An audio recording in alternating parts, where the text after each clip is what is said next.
Itchy bum. Don't include that in the video. That's they're going in. I'll delete it. No! Itchy They bum. get to know the real you.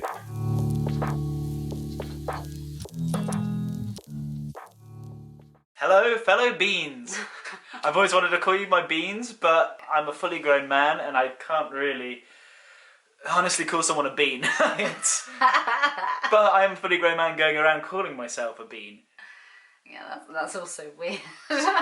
Maybe we'll call you our beans, but at the moment we can't. So, hey guys. So this is our first ever Q&A.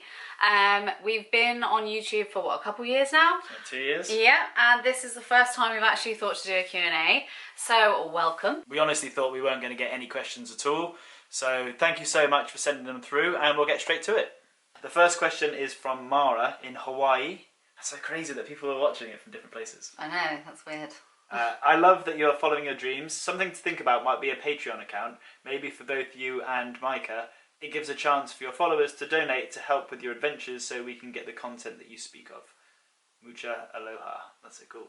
Also, Jamie's commented, she is drop dead gorgeous. Lucky boy you. I'm sure those blue eyes got her. Why not do a Patreon?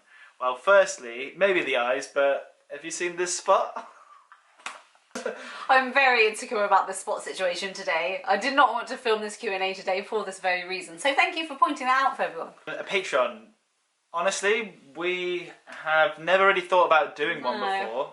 It's kind of a strange concept to us because we've always sort of worked for our money. We've never accepted handouts or anything like that. So the idea of people just giving us money, we couldn't wrap our head around why they would give us money. So it just seemed a bit weird. And like, to go travelling to us was our decision, our responsibility. So the thought of asking for anyone for money is...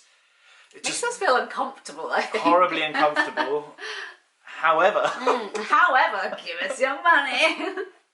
Someone said that if you consider it as kind of like if a busker on the street, if you throw them like $1, yeah. It made a lot more sense to us then. So actually we have created a Patreon account. We have. We'll put a link in the description below. Honestly, if other people need the money more than us, then please give it to them. Like, we will be fine. It really will help us for sure, and especially like the mental support. But honestly, just watching the videos and commenting is more than enough. Yeah. And next question is from Indigo Traveller, and he says, how did you guys get into YouTube in the beginning and what made you want to start? Also, you should check out Indigo Traveller. His link will be in the description. And how did we get into YouTube? To be honest, I think we've only just understood what YouTube is really about. It's taken us 2 years to figure it out. We kind of basically, the reason we started YouTube, I guess, there's a couple of reasons, but one, it was just going to be a platform for us to upload videos that we were making for ourselves. We made in travel vlogs because we wanted stuff to watch when we're 30 years older than now, maybe show our kids, grandkids. I remember before we went on a trip a couple of years ago, we went to go do the Trans-Siberian and China and Mongolia and all that kind of region. And as we were searching up until the day we went for, ideas and travel vlogs, we just couldn't find anything that we wanted to watch. And so we thought, oh, let's do it ourselves. And that's kind of partially as well why we did it. So it was kind of half so we had something to look back on and half in the hope that we would give something back to other people trying to find information on those places. As it turns out, the information we made was pretty dreadful.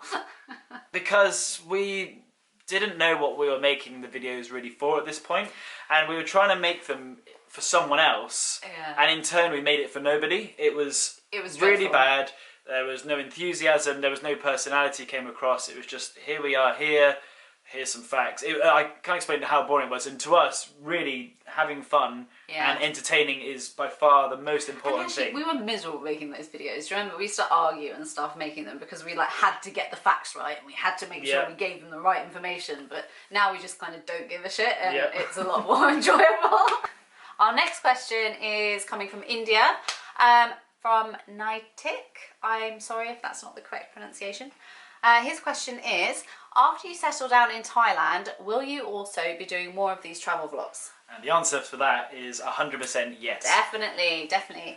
It's what our passion is, and that's why we're doing this. We're going out there, and yes, we're going to work and do our jobs and stuff that we want to do work-wise, but at the same time, We want to be able to follow our passion projects, and our YouTube videos are that.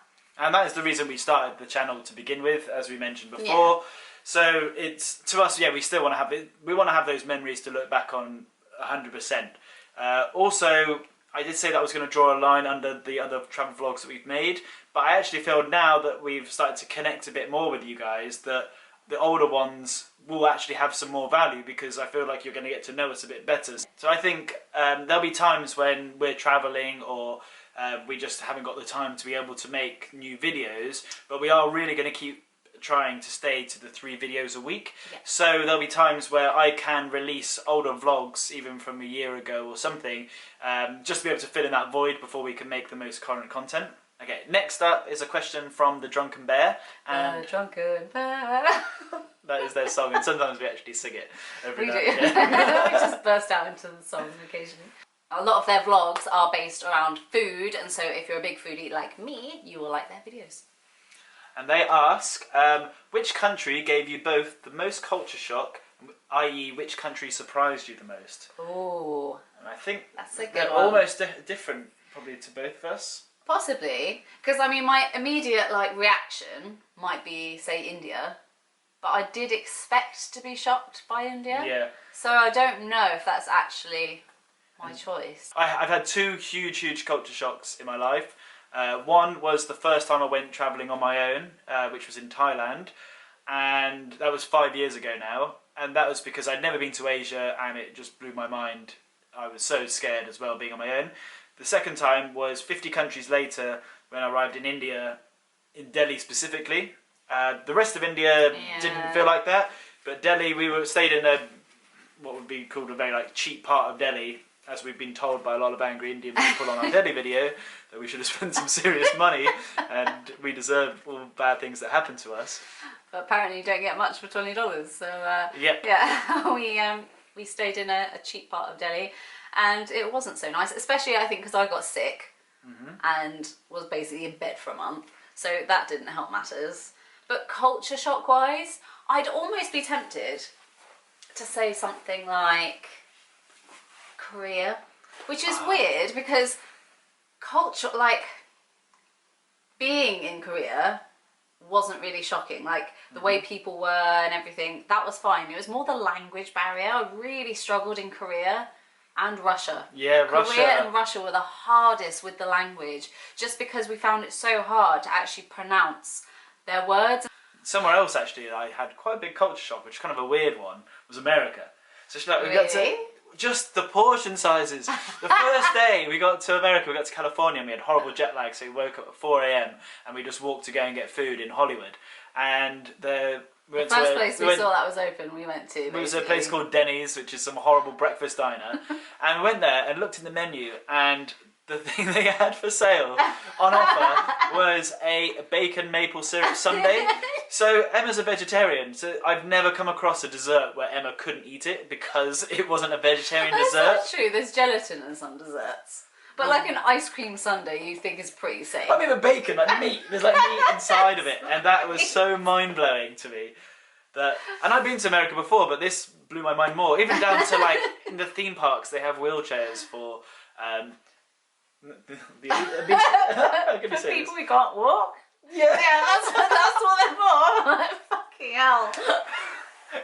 They have wheelchairs for people who are unable to walk. How dare they? But there's people that can walk, but they just don't want to walk, and that's what I'm trying to get at. But Emma grew up in America, so it's probably not as weird for you. No. If anything, it was kind of nostalgic. It was nice. And Emma's a bit of a foodie, I don't care so much, but she, even there, was eating food that I wouldn't eat, as in disgusting pre-made packaged mac and cheese. Oh, what, you mean Kraft mac and cheese? Pack? That's not that gross. Is it not? It's pretty gross. It's bright orange. So I think the reason I like it is because I had it as a child and it is nostalgic. It's not because I actually think it's some delicious treat to have. But it's gross. If you've not ever had it, it's dried pasta, fine. But it comes with a pack of powdered cheese. And this cheese is fluorescent orange, and you cook the pasta and add milk and butter and put this fluorescent cheese on top and mix it all together, and it makes mac and cheese. So have we answered the Drunken Bear's question? Mac and cheese is the answer, Nick. Thanks for the question. So the next question is from QNF ampersand. And he says, do you think that travel has changed your perspective of looking at your life or lives of all people in general? And do you see anything common among people from different parts of the world? That is a great question. That is a great question. Okay, let's take the first one now. So the first one is, has it changed your perspective? I don't know what my perspective really was before travelling, because I was pretty young then and I just wanted to go travelling, and I think it's the same for you. It's hard to know as well if our perspective has changed because of travelling or because we got older. Yeah. Or maybe it's a combination of the two. But we are very different to our friends and people that we know back home. So I would say it's definitely changed perception. And one of the things for me, I think most surprising when I went away, was that how similar everyone is. People are very similar around the world, and they aren't how the media portrays it. You know, Muslims, for example, are not these scary terrorists, and Chinese people. You're just gonna reel off a bunch of racist insults. What he's trying to say is that the media makes out that. Don't know where I was going with that. The media can make out that travelling to exotic places can be scary and dangerous, and the people you meet can be mean and rob you and shoot you and stuff. But in actual fact, when you travel, everyone you meet, pretty much everyone you meet, is awesome. And we've actually had that firsthand from travelling, and we want to show everyone else that that is how it is. It's not how you see on the news. And I guess that's to answer your question of, do you see something common among people from different parts of the world? 100%. People love to drink. That is one thing. In every culture, everywhere we go, it's actually... not every culture, but most cultures. All humans want to socialise. They want to laugh. Really, that is probably the most important thing that I have found, is that people just love to laugh. And not only that, it's like, if I was in, say, China or Thailand or something, and I don't understand what a local person's saying, but I have someone near that can translate, they translate the joke, and it always makes me laugh. Like, they're saying just funny things that, like, I would say, like, because I'm funny. They're saying funny things there that just generally, it blows my mind that they're making the same jokes that I would, just in a different language. Yeah. So yeah, travelling's definitely changed our perspective through meeting people and actually visiting places. And you kind of, before you go to any place, you have a preconception of what it's going to be like. And it's always different to what you think it's going to be like. Yeah, thank you for that question. That was really good, and actually really made us have to think for quite a while. I know, it's hard. No more questions like that, please. Just easy ones. Next up is from The Way Away, and this is also another couple that make travel vlogs, and they have blown up recently. I think I looked they're at huge them now. They've done so well. Like last week, I think I watched one of the videos, and they had a 7,000 subscriber special. As I've writing this, they have now 14,000 in the space of a week. Yeah. So Ashley, well done, and thank you for your question. And she says, are you married? How long have you been together? And what made you make this decision? Why is it now or never? We're not married. First of all, we're engaged. Yeah, we got engaged in Czech Republic. It was obviously a meaningful moment for you. So we're not married, and to be honest, we don't. We never will be. Pretty much. It's probably not worth it, to be honest, though. We get to travel for the amount of money that we could spend. Don't you want me to be your wife? Not really. That's one thing we don't like being, is we do not like being coupley. Like, we don't ever want to make people feel uncomfortable around us. We don't like people. We don't like couples particularly that. We hate you. We hate you all. Well, couples that are just super affectionate in front of other people. Guys, stop that. It's really weird. It kind of makes you feel uncomfortable, doesn't it? So we've been together for 5 years now. It must have been 5 years in February, because it was your birthday. Like, we know it was 5 years. It must have been. It's been 5 long years of my life I'm never going to get back. She didn't have that spot 5 years ago. Yeah. What made you make the decision, and why is it now or never? And that is a good question. It is a good question. I feel like the reason it's now or never is kind of partially... I don't want to say it's because it's our age, because 29 really isn't that old. But at the same time, we've done the backpacker thing, which we're not bothered about anymore. Yeah. And we want to go away because we love travel, but we want to work at the same time. And I feel like if we go away now and just backpack and don't try the whole, business side of it, then it's just never going to work, and we're going to have to come back here and work at shitty jobs. And I think also for us, I guess, is something we have to sort of think tactically is that, you know, we're 29, so Emma's body is aging rapidly and it can't harbour a little baby bean anymore. But if we ever want to start a family, or... If we do want to start a family, say like even if it's not for another 5 years or something, you don't want to kind of... I don't want to have no money and no stability to my life. Yeah, it's scary, isn't it? That you have to actually think at a certain point, like, okay, what... You do actually have to think of your future. I feel like we've lived our whole lives up until this point just living in the moment. We need more purpose when we go away, because otherwise like, it messes with your mental health, I think. Like going away and just having no purpose and no reason for being just is really quite depressing. And also, probably like we haven't really told anyone this, even probably like our close friends, but the main reason we came home like 6 months ago was for mental health reasons. We needed to get back and rest. Yeah, we needed some grounding and some sort of stability for a while, because just...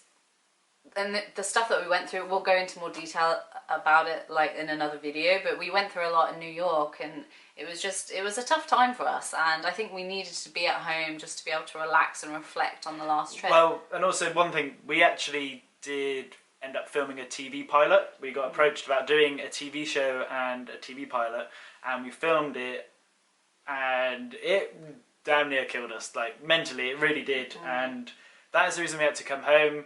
And we decided just to basically stop for a while.